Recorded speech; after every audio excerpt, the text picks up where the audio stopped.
حالات حاضرہ کے حوالے سے ایک آخری پیغام مردوں کے نام کرنے کے لیے جا رہا ہوں، جوانوں کے نام کرنے کے لیے جا رہا ہوں۔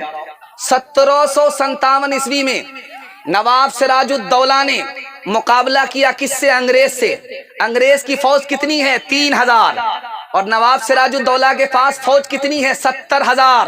70,000 مسلمان ہار گئے، 3000 انگریز جیت گئے۔ کیوں؟ اپنوں کی غداری کی وجہ سے۔ میر جعفر نے غداری کی، 50,000 مسلمان ہار گئے۔ 1764 عیسوی میں میر قاسم نے مقابلہ کیا کس سے؟ انگریز سے۔ میر قاسم کے پاس فوج کتنی ہے؟ 50,000، اور انگریز کے پاس فوج کتنی ہے؟ 7,000۔ 7,000 انگریز جیت گئے، 50,000 مسلمان ہار گئے۔ نجف خان کی غداری کی وجہ سے، مسلمان کی غداری کی وجہ سے مسلمان کی فوج ہار گئی۔ تیسری مثال آپ کے سامنے رکھنے کے لیے جا رہا ہوں۔ ٹیپو سلطان اس ہندوستان کے ٹائیگر تھے، دعا کیجئے اللہ ان کی قبر کو نور سے بھر دے۔ 26 جنوری کا موقع ہے، ان کی قربانی کو ہمیں یاد رکھنا ہے۔ ٹیپو سلطان جب زندہ تھے تو مسلمانوں کی حکومت کتنی بڑی تھی؟ 1,57,00,000 مربع میل۔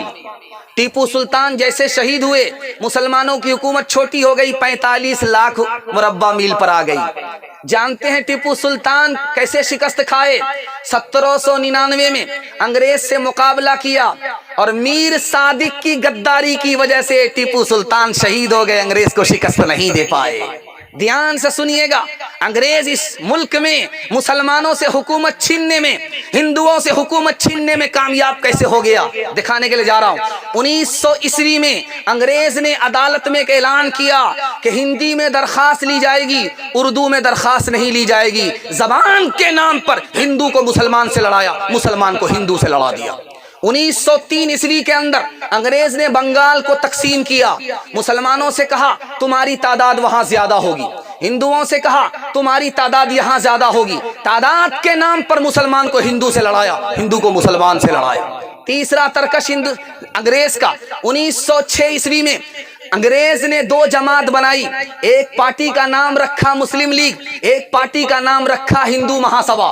یہ دونوں پارٹی کس نے بنائی؟ انگریز نے بنائی۔ قوم کے نام پر انگریز کو مسلمان سے لڑایا، ہندو کو مسلمان سے لڑایا، مسلمان کو ہندو سے لڑا دیا۔ 1922 عیسوی میں ایک سوامی تھے، اس کا نام تھا شردھانند۔ انہوں نے شوشہ چھوڑا کہ مسلمان باہر سے آئے، انہوں نے یہاں کے ہندو کو زبردستی مسلمان بنائے۔ اب ان سے پوچھئے کہ اگر زبردستی مسلمان بنایا یہاں کے ہندوؤں کو تو ہندو کی تعداد زیادہ کیوں ہے، مسلمان کی تعداد کم ہے؟ اس کا مطلب ہے یہ سفید جھوٹ ہے۔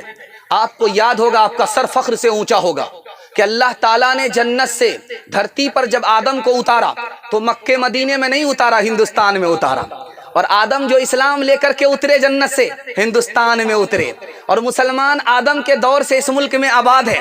مسلمان جہاں مرتا ہے وہاں دفن ہوتا ہے، اس کا ایمان ہے جب قیامت قائم ہوگی تو جہاں اس کی قبر ہے وہ وہیں سے اٹھایا جائے گا۔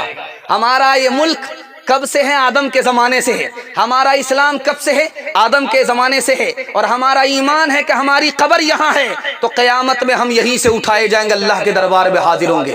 تو مرتے مرتے جیتے جیتے ہندوستان سے ہمارا مضبوط تعلق رہے گا۔ ہاتھ اٹھا دیجئے انشاءاللہ۔ اپنا گھر ہوگا، دوسرا مالک ہوگا، ہاتھ اٹھائیے انشاءاللہ۔ یہاں پھنس گئے۔ جب گلستاں کو خوں کی ضرورت پڑی، جب گلستاں کو خوں کی ضرورت پڑی، سب سے پہلے ہی گردن ہماری کٹی۔ جب گلستاں کو خوں کی ضرورت پڑی، سب سے پہلے ہی گردن ہماری کٹی۔ پھر بھی کہتے ہیں مجھ سے یہ اہل وطن، یہ وطن ہے ہمارا تمہارا نہیں۔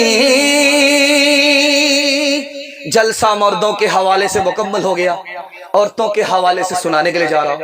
آپ لوگ مکمل بیدار ہیں؟ بیداری کے ساتھ سننے کے لیے تیار ہیں؟ تو دونوں ہاتھ اٹھا کر کے وعدہ کیجئے انشاءاللہ۔ سارا کام پہلے ہوگا، نکاح بعد میں کریں گے۔ ہاتھ اٹھائیے انشاءاللہ۔ ہمیں نکالنا بھی آتا، پھنسانا بھی آتا۔